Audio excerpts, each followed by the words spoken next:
Hello ladies, my name is Anissa and welcome to my YouTube channel. I talk about personal finance and how to build wealth, specifically for women of color. So welcome back to my channel.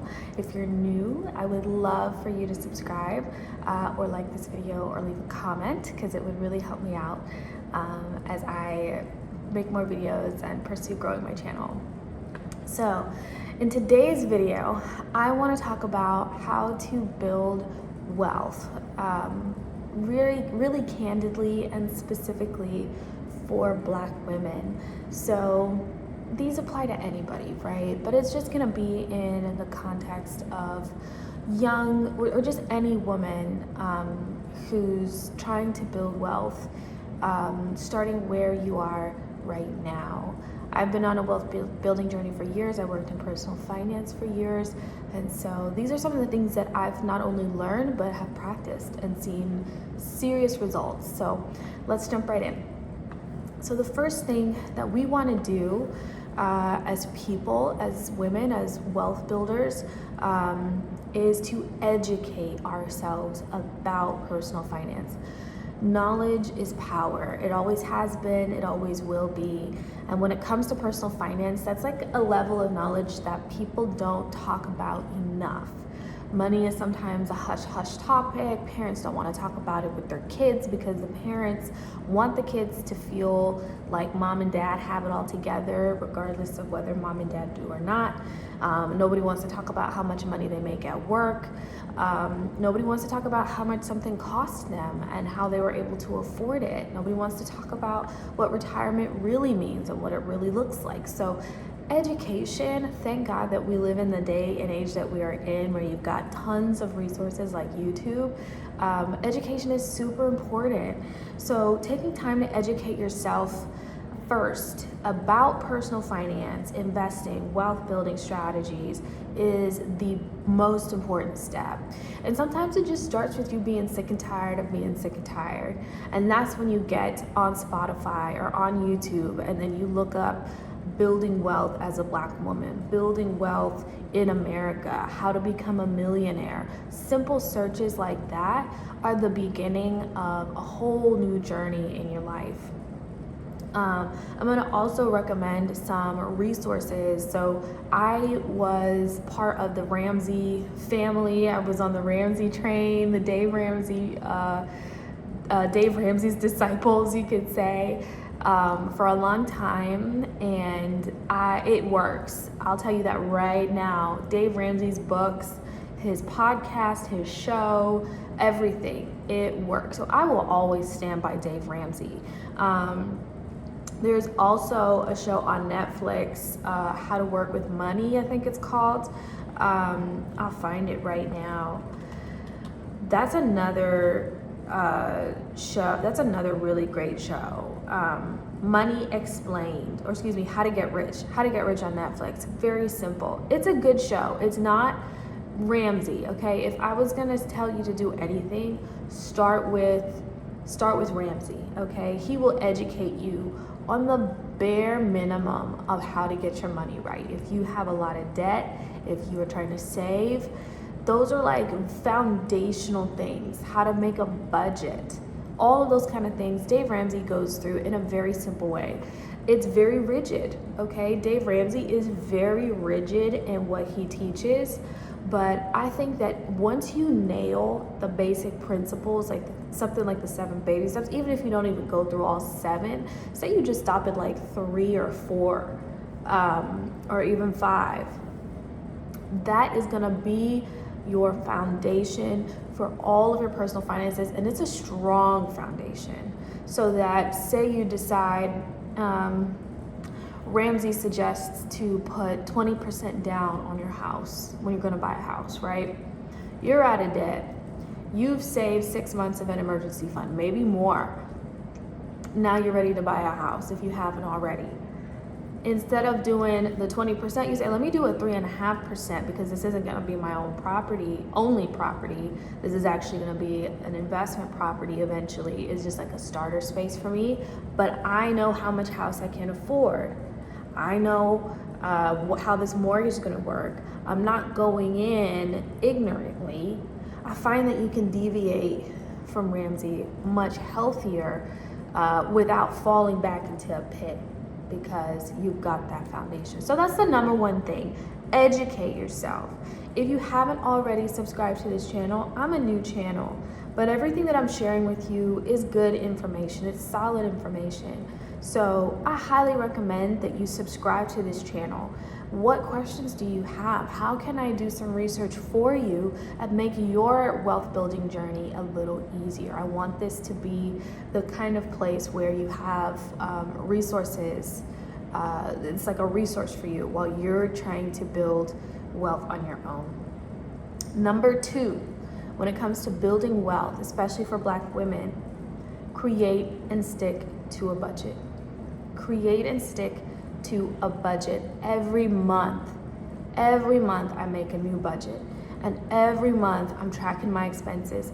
Every month I am contributing to my goals. I know how much money I intend to make that month. I know how much money I intend to spend that month. And then to keep myself from going over in one category or another, I'm tracking my spending throughout the month. So the way to start a budget, say you're like, man, a budget sounds right, but it intimidates me. I don't know how to get started. This is what I'll say to you. First, choose your method. You want to use paper? There's even some apps out there that'll allow you to make a budget for free. My personal favorite, and the one that I personally use even to this day, is called the Every Dollar Budgeting app. They have a free and a paid version. When I got started, I just used the free version for well over a couple years at least, before I upgraded to the paid version, which you can link to your bank account. But the point is, pick a method and stick with it. For the first about 3 months, you're gonna make a budget that's gonna be a little bit off, right? Especially your first one. But make that budget anyway and study it, learn from it, and then apply it to the next budget. I'll explain more in a second. What you wanna do is a zero-based budget. Zero-based means at the beginning of the month, you have a whole list of your income, right? Say you make $3,000 a month. You list that out. You're expecting $1,500 a paycheck. Also on your budget, you're gonna list out your expenses. No expense is gonna come, like when you total up all your expenses, no expense is gonna come out to more than $3,000. Why? Because you intend to make $3,000. So zero-based means 3,000 in, 3,000 out. When you do the math, it equals zero. I made 3,000, I spent 3,000. Zero-based. It's actually very simple. But I don't know why, when I first learned about it, I was like, why haven't I been doing this my whole life? It's because I didn't know. And if you can relate to not knowing, put a comment down below. But we're gonna know. Say, we're gonna know. We're on this wealth building journey together. Okay, so that's zero-based. So what you want to do with your categories, so you listed out your income. Next on your document, your budget, you're going to list out your expenses. There's some categories that you absolutely have to have, and there is an order of importance, right? Nails, hair, clothes are great, but they don't come before rent, food, utilities, and transportation. Those are what we call your four walls. Your four walls. You want to make sure that you have money allocated to pay your rent first, money allocated to pay your utilities second, money allocated to pay for your transportation. That includes gas. Or if you have yes, that's gas, any repairs, blah, blah, blah. You want to take care of that third. And then the last is for food, to make sure that you can eat. Those are the four walls, because those are the four basic things that you need to live, right? You can live without hair. You could probably do your own hair. You can live without nails. You can live without going out to eat. You can live without concert tickets or whatever. You know all this. But if you put all that stuff at the top just because it's what you remember, right? Sometimes it's not because that's what matters most to you. It's because that's just what you remember first when you're making your budget. Put it at the bottom. Allocate money for all of those things. So let's say your rent is $500. I'm making up these numbers, okay? Lucky for you if you have rent for $500. You must be renting from your parents. No shade in that. That's fantastic. I did that for a long time. $500 for rent, $250 for or $500 for rent and utilities, $250 for transportation, $250 for food. Right? That's for the whole month. So that comes to $1,000. Now we're going to move down into all the other categories that you have that you need to spend money on. So that means you went from $3,000 for the whole month. Now you've already allocated $1,000 for the month. Now you've got $2,000 left to allocate for the rest of the month. So we're looking at now, that's where you put in for your lifestyle expenses. Do you have debts that you need to pay off? Okay, that's number 2. That's the next thing that you want to allocate money towards, is paying off that debt, okay? So list your debts.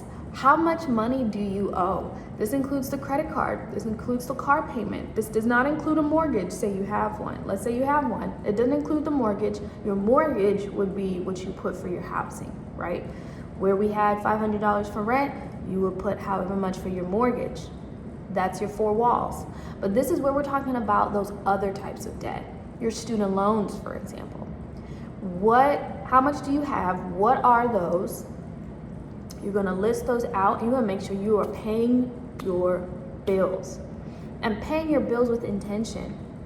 Meaning, just because you can afford to make the payment for the next 5 years on your car doesn't mean you got to wait 5 years to pay it off. Pay it off now if you can. If you have money at the end of the month, put it on paying off your debt. Why? Because debt is you overpaying for what you bought. You are overpaying for your lifestyle. You are overpaying for your clothes if you put them on a credit card. So that $50 shirt is now $100. Yeah, that's a $50 convenience fee. And that's unnecessary. So if you've got a big credit card bill, let's work hard on paying that off. That's the next thing you're going to put on your budget. Once your debts are paid off, that's when you're really going to focus on saving money. But until then, you only need about $1,000 in your savings account. And I know what you're saying. That's not enough. What if something happens? Listen, you don't need to worry about that right now. What you need to worry about is getting this debt paid off. Because you know what? After a while, collections will start coming for you.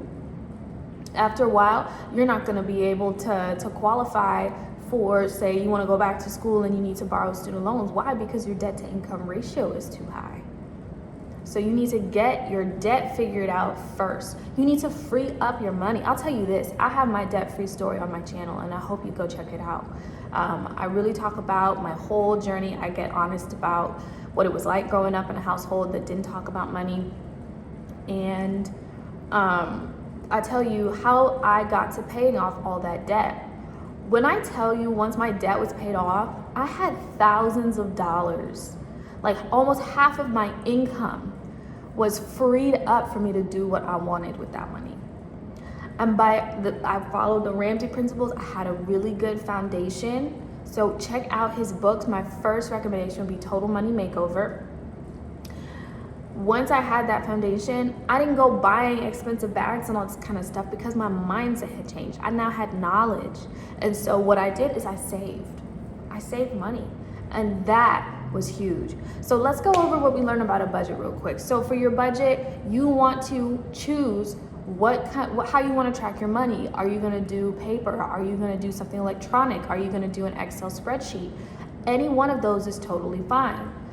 Most important thing is that it's a zero-based budget. That means however much money you plan to put in for the month, that's all the money that you have to spend for the month. You're not planning on using that credit card anymore.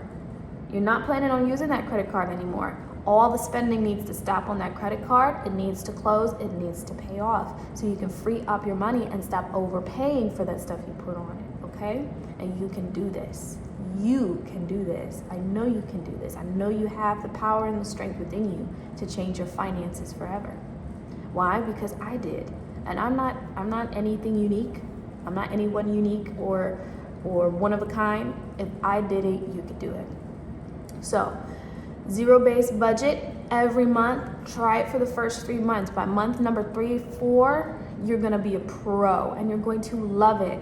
If you're the type who used to go into overdraft, if you're the type who used to struggle with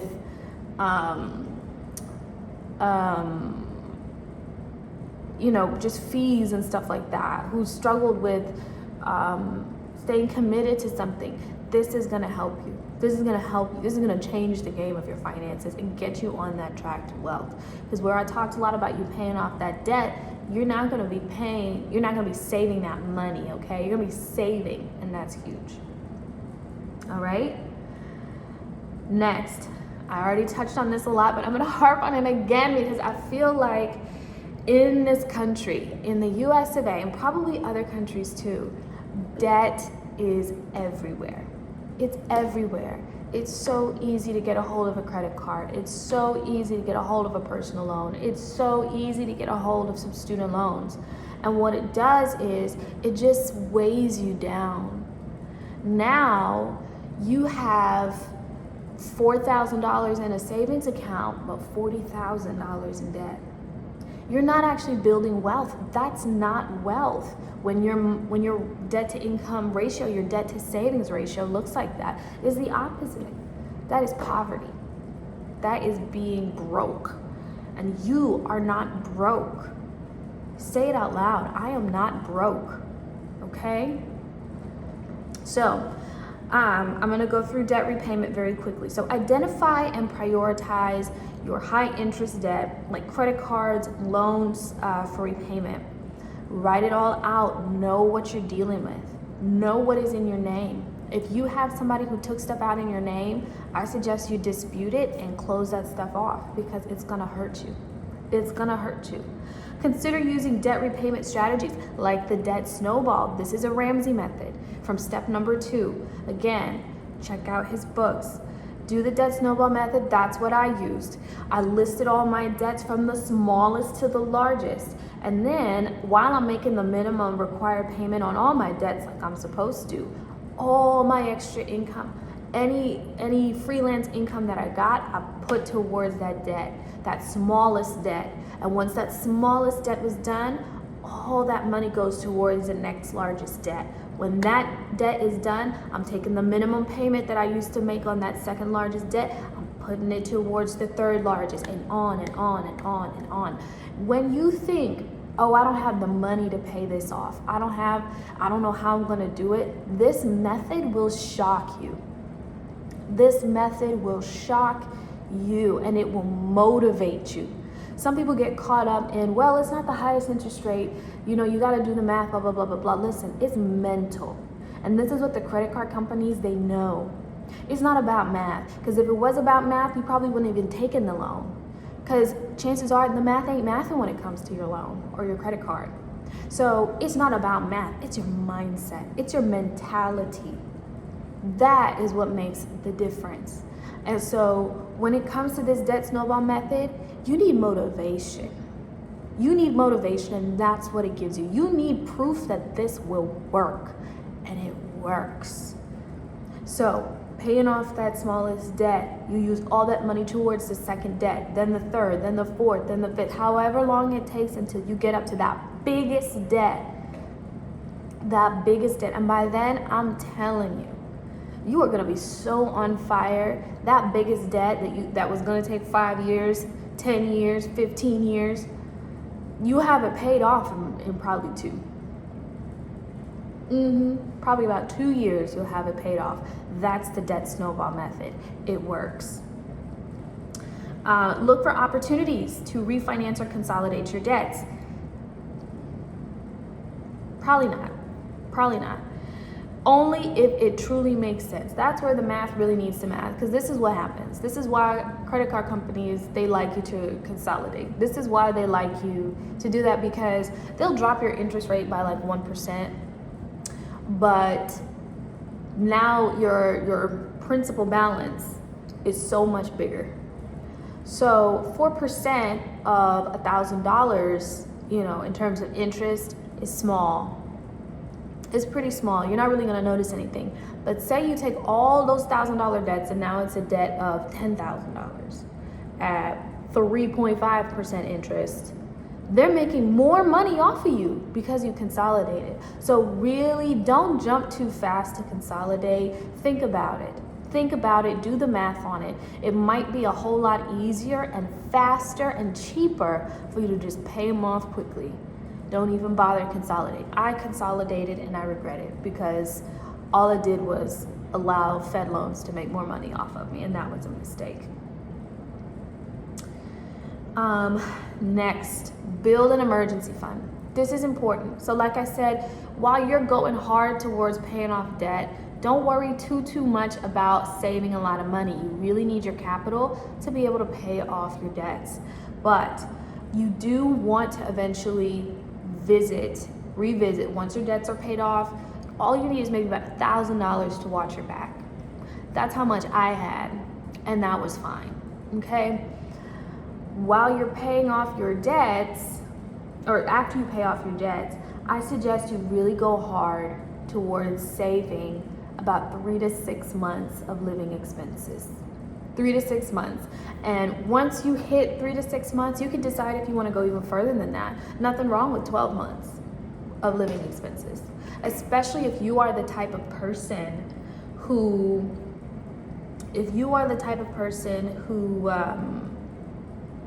maybe you want to be able to take some time off.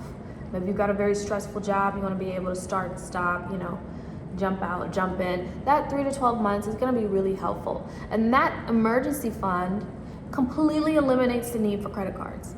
You're not going to need a credit card when you've got that emergency fund, or at least you're not going to need to use it in emergencies, right? You're not going to need to go into debt to pay for something last minute because you've already got it in your emergency fund. So what I did is that when I was done paying off my debt and I used my debt snowball method, I just rolled all that money into my bank account. So where I was paying off debt, I'm now saving money and building wealth. And that made a huge difference for me. I saved like over $12,000 in not 2 months, in like 6 months. But that's huge for me. I'm not married, I don't have any kids, my parents don't support me. So I was very proud of myself that I was able to accomplish that. And like I said, if I could do it, you could do it. That's for sure. Some tips to maximize your emergency fund.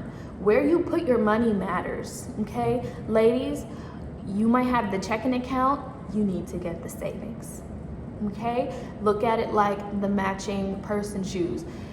You had the checking account alone where you get the debit card, you're paying for everything. Now it's time to separate that money that you're using to spend every month and just have a separate account that you don't touch.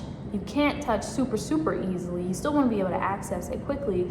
Maybe get a separate debit card, but you don't want to accidentally spend that money, okay? And you don't want it just tempting you. You got to know yourself. If you're the type to spend when you see it, maybe you need to open a different bank account, an account with a different bank from your checking account, so that you're not tempted every time you look at your balance, your checking account balance. I have my money in a high interest money market account through Ally Bank. And Ally Bank is fantastic. It's a completely online bank.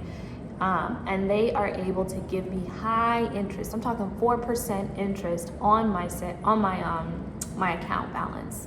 So some months I'm getting like $50 a month, right? It hasn't always been 4%. They grow it, they graduate it.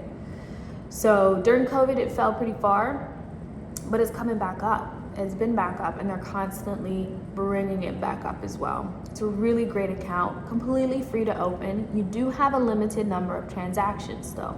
You only have 6 transactions a month with Ally Bank, but you do get a debit card and you do get a book of checks. And because it's just an emergency fund, it's not my checking account, those are the perfect parameters to keep me from overdoing it to keep me from spending money willy-nilly from my account. So when time comes, I just use my debit card real quick, or I write a check real quick, and that's it. That's it. And it's in a bank completely separate from the account that I was using more often. And another good thing about Ally is that they also offer interest on your checking account. I don't know anybody else who does that, but Ally does that. So I'm a huge fan of Ally Bank. Huge fan of Ally Bank. And there are some other banks that do good stuff, but Ally definitely has my vote of approval. It's a great bank. All right, next, last but certainly not least, and this is probably the one that you're really wanting to hear about anyway, which is investing for the future, okay? If you haven't noticed, there's like a process to building wealth, period. There's a process. Step 1 is educating yourself. Step 2 is budgeting. Step 3 is paying off your debts, right? Paying off your debts, lowering your debt to income ratio and your debt to savings ratio, and having that emergency fund. All of these things, these are your 4 walls. These are your walls to protect you while you go into investing. Because there's a safe way to invest and there's a risky way to invest. But either way, there's chances that you could lose. It's gonna go up and down with the market. Having all those things in place is going to protect you no matter what the market does, no matter what Bitcoin does, no matter what the stock market does, okay? So let's get into investing. Invest for the long term. Invest for the long term. You might be in your 20s like me, you might be into your 30s, you might be into your 40s. Think ahead. When do you want to retire? That should be investment number 1. That should be investment number 1. When do I want to retire? You have energy right now. You could take a job tomorrow and you could work 40 hours a week like it's nothing, okay? My parents, both of them are retired, and I can tell you right now, they like to work, they like to stay busy, but there came a day when they did not want to work anymore. And that day was in about their mid to late 50s, early 60s. Okay? There's gonna come a day when you don't want to work. There's gonna come a day when you don't want to answer to anybody, or if you're an entrepreneur, you just don't want to deal with it. Okay? And that's totally healthy, that's totally normal. There are times when you need to take breaks. There are times when you need to just step away. Think about that time. How much money do you need to retire? Here's a quick formula to calculate that. I learned from the FIRE community, what you want to do is your living expenses per year, right? So if you spend $3,000 a month on yourself, that is $36,000 in a year. Multiply that by 25. Multiply that by 25, and that is your retirement number from today, right? That's the number you want to save for. But for a lot of people, you want more than that. That sounds maybe like a small number. Well, that just goes to show you don't really need that much to retire. But in all honesty, the idea is that that money is in an investment account where for the foreseeable future, it is growing in wealth. It is growing, okay? Start investing for the long term. Educate yourself about different investment options, the difference between stocks, bonds, mutual funds, index funds. Real estate is also an investment, a good investment, right? If you do it right. So in those situations, or actually, let me know if you want a video about how, like what these are, the difference between stocks, bonds, mutual funds, index funds, all that kind of stuff, because I can make a video about that. Open a retirement account. If you're working a 9-to-5 that offers a 401k, maybe you're a teacher and they give you a 403b, maybe you're in the military, they give you, a thrift savings account, is that what it is? Or an IRA. Contribute regularly, make it automatic every month. Take advantage of the tax benefits and the employer matches. and diversify your investment portfolio to mitigate risk and maximize potential returns. Don't put it all in Bitcoin. Don't put it all in one stock. Don't put it all in Apple. Don't put it all in Amazon. Diversify. Diversify. Mutual funds, ETFs, those are all intended to help diversify your portfolio, and that helps to minimize risk. Also, don't let your fear of uncertainty hold you back from investing. Once you get your knowledge, once you learn what you want to learn, then I want you to start taking action and gradually increase your investments as you become more comfortable, okay, and more knowledgeable. By implementing these actions, ladies and gentlemen, and strategies, Black women, we can take control of our finances, we can build wealth, and we can achieve our long-term financial goals, okay? Remember that consistency, discipline, and perseverance are going to be key to our success in our financial empowerment. I hope this video planted a seed, watered a seed in you to really get on your wealth building journey. This wealth building journey that I've been on has changed my life, and that's no exaggeration. I thank God for it, and I want to bless other people with what I've learned. So again, I'm new on YouTube. If you have watched to the end, I would really appreciate if you liked this video, subscribe to my channel, and left a comment and let me know your honest thoughts about it, okay? So have a blessed and wonderful day, and I'll see you some other time. Bye.